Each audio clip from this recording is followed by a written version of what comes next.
Bom dia. Bom dia. Na verdade, eu ia falar sobre o combate ao crime organizado, mas eu dei uma modificadinha. Porque eu percebi que as pessoas estão com medo de falar a respeito de determinados temas. Vai ser muito mais que servo, pode esperar. E a ideia aqui é mostrar um pouquinho da crise que a gente está vivendo. Existe uma crise muito forte no Executivo, existe uma crise no Legislativo, existe uma crise que eu nunca vi na história do Poder Judiciário. As pessoas hoje, eu vi o Superman aqui falando e não querendo citar o nome do STF. Por que não? O que o STF pode fazer contra a gente?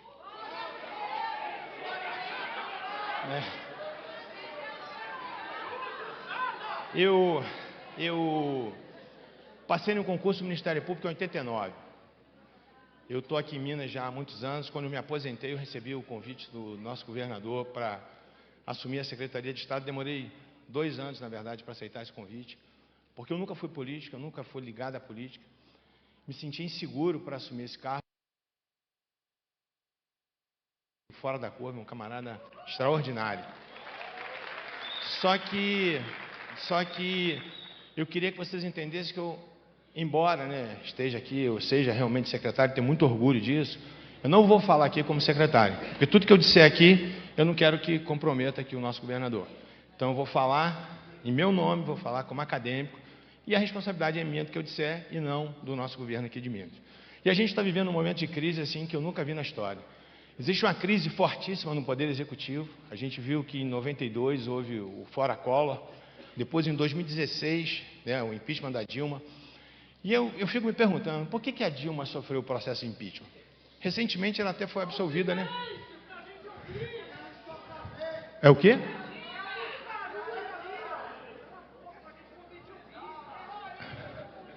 Não, fora tudo isso, que a gente sabe. A Dilma sofreu o impeachment porque ela era muito chata, irmão. Ninguém suportava a Dilma falar discurso em francês. Ela mal sabia falar português, porra, vai falar francês, né? Além do processo de impeachment que aconteceu, a gente tem problemas gravíssimos. Você tem um presidente, atual presidente da República. Calma, galera, a gente vai chegar. Calma que tudo tem seu tempo. Hoje você tem um governador como Sérgio Cabral, condenado. Eu sou carioca, não sei se já perceberam isso pelo pouco tempo que eu estou falando aqui, que a gente tem, embora mais de 30 anos aqui em Minas, a gente tem um governador, um ex-governador do Rio, condenado há mais de 400 anos, e hoje em liberdade. E assim, isso tudo está acontecendo num momento muito complicado no nosso país. A gente não pode se acovardar. Então, não é possível que a gente não possa tecer qualquer tipo de crítica com medo de ser preso. Então, assim, a gente está vivendo um momento muito complicado. Quando eu falei com vocês que eu fiz o concurso do MP em 89, quando eu lia as decisões do STF, a gente lia, os olhos da gente que era estudante para concurso chegava a brilhar. Você falava, porra, é um acórdão do Supremo Tribunal Federal. Hoje o lugar, é a instituição mais desmoralizada do país, é o Supremo Tribunal Federal. E eu quero, obviamente que eu tenho muitos vídeos na internet falando mal do Supremo, e quando eu falo mal, eu quero que as pessoas entendam que é de uma forma acadêmica falando. Eu vou mostrar para vocês aqui um passo a passo, obviamente que eu não tenho tempo para isso, porque só tenho 20 minutos, mas a gente tem vivido uma crise muito forte. Essa crise é no Executivo, essa crise também a gente vai ver aqui que é no Judiciário. O Rio, por exemplo, eu sou carioca, como eu falei com vocês, parece que existe uma maldição no Rio, de corrupção, que é uma coisa assustadora. O camarada que é governador do Rio, parece que ele aperta o cronômetro para ser preso. Então, assim, já teve um momento que 4 governadores simultaneamente do Rio estavam presos. Isso não é normal. Eu não estou dizendo... Calma que vai chegar. Eu não estou dizendo... Calma, galera, vocês estão muito excitados. Assim, eu não estou dizendo que a corrupção não existe em todos os lugares. Existe. Mas a forma como essa corrupção existe no Rio é uma coisa assustadora. É uma coisa fora do comum. Você ter, de 1980 e poucos para cá, quase todos os governadores do Rio que não morreram foram presos. Isso não é normal, isso não é aceitável, a gente não pode conviver num país dessa forma. Em 2017, eu fiz um curso nos Estados Unidos sobre terrorismo e organizações criminosas transnacionais. Em 2017, nós tivemos 60 mil mortos por mortes violentas no Brasil. No ano seguinte, e a gente falava isso nesse curso, e ninguém acreditava que nem nas guerras acontece isso, nessas últimas guerras, você não tem 60 mil mortos no ano, né, Marinara? Assim, Marinara, que é da Polícia Civil do Rio. Então, assim, a gente fica vendo aqui, sabe, as coisas acontecendo, você achando normal. Eu fiz um curso também de terrorismo na Espanha, e eu tive aula com um professor, que era um chefe de polícia espanhol, e ele tinha me dito que em Madrid, dito para a turma, obviamente, que em Madrid, no ano de 2014, tinham acontecido 15 homicídios. Em Madrid, no ano de 2014, nego. Madrid é a cidade do tamanho de Belo Horizonte. Isso envergonha a gente, sabe por quê? Porque a gente passou a entender que a violência é normal. E a violência não é normal. Você tem que ter o direito de usar o seu telefone de celular em qualquer lugar. Você não tem que ficar restrito, se for no centro da cidade, eu não posso falar que alguém... Não, isso não pode acontecer. Mas isso chegou nesse ponto graças a uma coisa chamada corrupção. E é isso que o Brasil está vivendo. E a gente não cessa, sabe? Esse processo de corrupção, ele parece que não tem fim. E depende da gente. Mas a crise maior está aqui. Tem muitos advogados aqui? Eu sei que a minha mulher é advogada. Ela pode me tirar dessa. Assim. Mas, né, Josi? Mas o que eu vou falar é extremamente técnico, e é isso que eu queria que vocês entendessem. Não é sentimento, embora eu tenha nojo do Supremo Tribunal Federal, mas não é sentimento. É o que acontece na realidade. Existe um crime de responsabilidade. O Código de Processo Civil, no artigo 145, fala que a suspeição do juiz, quando houver amizade íntima ou inimizade em qualquer das partes, seus advogados, interessado no julgamento, papapá, e existe uma lei de crime de responsabilidade, que prevê os julgamentos dos ministros do STF. Parece que o Congresso não cumpre o seu papel. O Senado não cumpre o seu papel, por pura covardia. Eu tenho umas soluções, basicamente, no final aqui, né? A gente tem o Nicolas aí, muitos deputados federais aqui que podem ajudar a gente nessa luta. Mas só para que vocês entendam, não quero me falar de lei, não é isso que é o tema aqui agora, mas são crimes de responsabilidade dos ministros do STF. Proferir julgamento quando por lei seja suspeito na causa. Exercer atividade político-partidária. 5. Proceder de modo incompatível com a honra, dignidade e decoro das suas funções. Dias Toffoli. Toffoli foi braço direito do Zé Dirceu. Toffoli não podia de forma nenhuma atuar em qualquer processo do Zé Dirceu, porque ele era suspeito. E ele atuou em todos os processos em que ele teve oportunidade, inclusive livrou o Zé Dirceu de usar até a tornozeleira eletrônica. Isso é crime de responsabilidade, porque ele é suspeito daquela causa. Gilmar Mendes. Gilmar Mendes foi padrinho de casamento dessa duplinha aqui, que depois até se separou com pouco tempo de casado, mas também não importa isso. Esse Gilmar Mendes, ele foi padrinho e de um camarada, que agora até me fugiu o nome, que era o cara lá dos transportes do Rio, como é que ele chama? Barato. Eu te pergunto o seguinte, se você é chamado para ser padrinho de casamento, você tem intimidade? Ou tipo assim, porra, tá faltando padrinho, eu vou chamar o Gilmar. É assim? Não. Porque você tem intimidade. Então, a pessoa que tem intimidade jamais poderia julgar o processo de uma pessoa com a qual ele tem intimidade. Eu só estou falando casos assim rápidos, porque o nosso tempo é muito curto. Perdeu Mané. Também. Perdeu Mané. Calma que a gente chega lá. Perdeu Mané. E derrotamos o bolsonarismo. Isso é mais do que a evidência de uma inclinação político-partidária. E a gente não faz absolutamente nada, a gente simplesmente aceita. Eu quero que as pessoas entendam aqui o seguinte, o que eu estou demonstrando são dados técnicos, não é porque eu não gosto, realmente eu não gosto de nenhum deles, não é isso, mas são dados técnicos, irrefutáveis. E a gente se acovarda para poder pedir um impeachment de um ministro desse. O Supremo bate no peito porque ele diz que o Supremo é o verdadeiro combatente contra a corrupção. Eu vou mostrar para vocês que isso aqui é mentira. Sabe por quê? Começou tudo com o processo do mensalão. Roberto Jefferson foi o delator do processo do mensalão. Pena do Roberto Jefferson, ao final do processo, 7 anos e 14 dias. Zé Genuíno, pena 4 anos e 8 meses. Engraçado que assim que o Zé Genuíno foi preso, e por pouco tempo, já adoeceu, já teve problema cardíaco, já foi direto para o hospital. Tudo que é preso, tudo que é político que vai preso, adoece imediatamente e vai para o hospital. Por que não quer entrar na grade?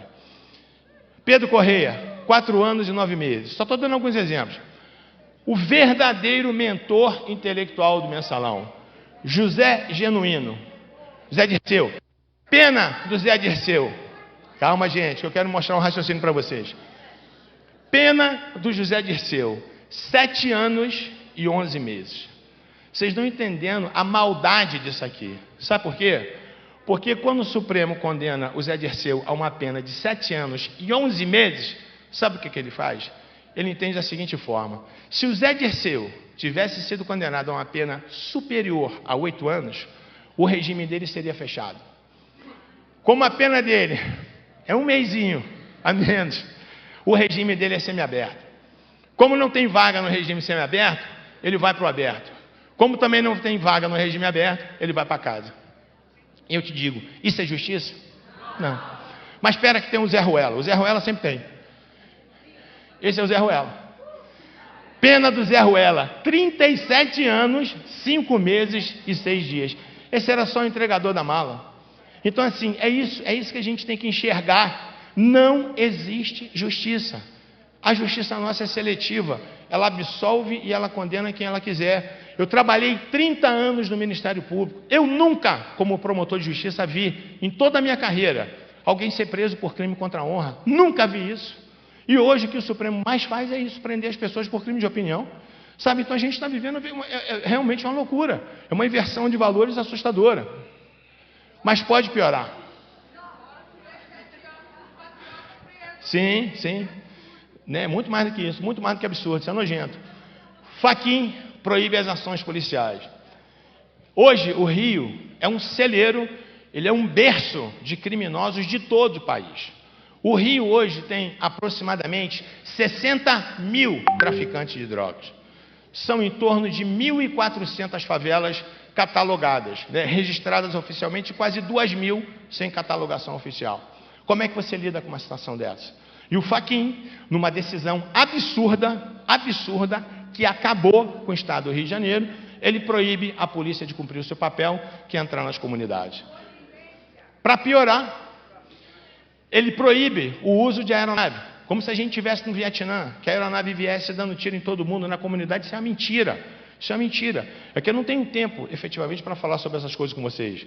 Quando há uma incursão numa comunidade carioca, que normalmente a silhueta é diferente, são morros, os traficantes estão num ponto privilegiado de tiro, sem o auxílio da aeronave, a tropa não consegue incursionar, ela não consegue progredir. Não é a aeronave que vai chegar atirando, não acontece dessa forma. Ela simplesmente espalha, faz aquele espalha-brasa dos traficantes que estão na laje, em pontos privilegiados de tiro. Mas ainda assim, o Fachin insistiu nessa decisão, e ainda assim, sabe, hoje o Rio, na verdade, se transformou numa cidade caótica. Mas tem esse ditado do Burke que é interessante, que quem não conhece a sua história está condenado a repeti-la. E o Fachin está fazendo exatamente o que o Brizola fez em 83. Quando o Brizola assumiu o governo do Rio em 83, tomou 2 providências. Primeira delas, proibir a polícia de incursionar nas comunidades. 1979 tinha sido criado o Comando Vermelho no Rio. 83, quando o Brizola proíbe a polícia de incursionar, entrar nas comunidades, o que aconteceu? O Comando Vermelho cresceu assustadoramente e hoje é esse demônio que a gente está vendo aí. Mas, enfim. Início da pandemia. De uma forma completamente absurda e autoritária, 2 inquéritos são instaurados pelo próprio Supremo Tribunal Federal. Eu, durante a minha vida inteira de promotor, eu nunca vi foro por prerrogativa da vítima. Eu sempre entendi que o foro era por prerrogativa de função, daquele camarada que praticava o crime, e não da vítima da infração penal. O Supremo subverteu tudo aquilo que a gente conhece em termos de processo penal, em 2 inquéritos absolutamente ilegais, um das supostas fake news, e o outro, né, baseado na já revogada Lei de Segurança Nacional. Esse inquérito é um poço sem fundo, e com base nesse inquérito, ele vai prendendo as pessoas.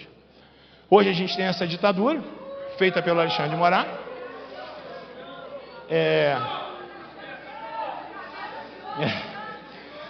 Se a gente tivesse um pouquinho mais de coragem, eu vou mostrar isso aqui para vocês, podia mudar. E essa frase do Rui Barbosa é muito marcante, que a pior ditadura é a ditadura do Poder Judiciário, porque contra ela não se tem a que recorrer. Eu vou recorrer para quem? Se o órgão, que era o órgão encarregado do meu recurso, é o órgão que é o ditador. Como é que a gente resolve uma situação dessa? Só o povo. Agora, Nicolás, isso aqui é para você, irmão. Algumas sugestões. Não adianta você criticar se você não tiver sugestão. Eu já quero quase encerrar aqui com vocês. Primeira coisa que eu quero que vocês entendam. Não faz muito tempo, houve uma movimentação no Brasil por conta de assinaturas contra o Alexandre de Moraes. Se eu não me engano, foram colhidas quase 3 milhões de assinaturas. 3 milhões. Foi Coppola. Aí eu te pergunto, para que serviu isso? Nada. Existe, aqui galera, eu quero que vocês entendam uma coisa técnica, que todo mundo aqui pode trabalhar para isso. Isso aqui que eu estou falando é muito sério, não é só porque eu tenho nojo dessa raça não, é porque a gente pode mudar isso. Como é que a gente pode mudar? Existe um projeto, a Constituição prevê que existe a possibilidade de projetos de lei de iniciativa popular. Você colhe um determinado número de assinaturas no Brasil inteiro, como aconteceu, vocês lembram no caso da Glória Pérez? Que ela incluiu o homicídio qualificado na lei de crimes hediondos. Alguém lembra disso aqui? Ela foi, batalhou, conseguiu um projeto de lei, mudou a lei 8.072, que é a lei de crimes hediondos. Por que a gente não cria uma PEC, um projeto de emenda à Constituição, dizendo o seguinte, que dependendo do número de assinaturas que aconteça no país, exista uma pauta obrigatória de impeachment de ministros do STF.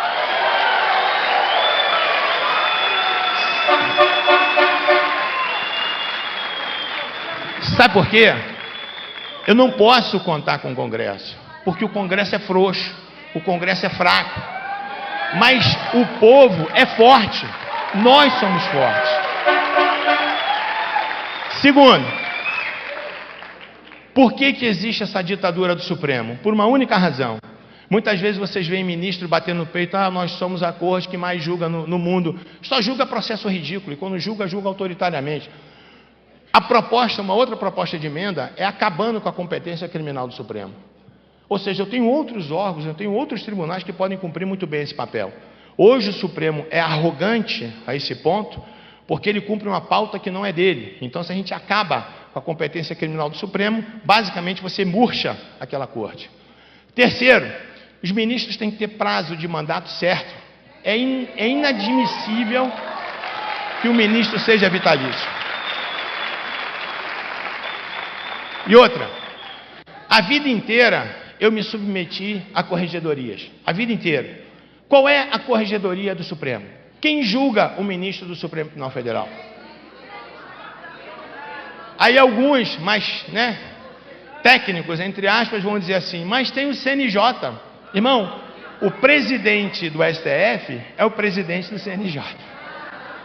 Você acha que vai surtir algum efeito? Não.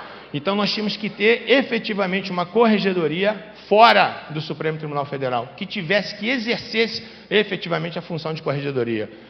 E aí, é isso que eu quero que vocês entendam. Existe, desde a época da Revolução Francesa, que foi criado pelo Montesquieu, o sistema de freios e contrapesos.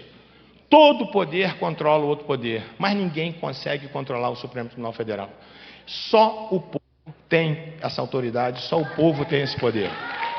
E é isso que a gente tem que brigar. Ao invés de ficar, fazendo meme, o grande problema do Brasil é que nós somos o país do meme. Ao invés da gente realmente colocar a mão na massa e tentar mudar, a gente fica fazendo meme. Com meme você não vai resolver absolutamente nada, irmão. Eu vou passar um vídeo rapidinho, antes de encerrar para vocês aqui. E eu agradeço a Josi e a Uzi que fizeram esse vídeo, me ajudaram a fazer. Vai retratar um pouquinho a nossa realidade, eu já encerro, porque o meu tempo já deve ter acabado muito aqui com vocês.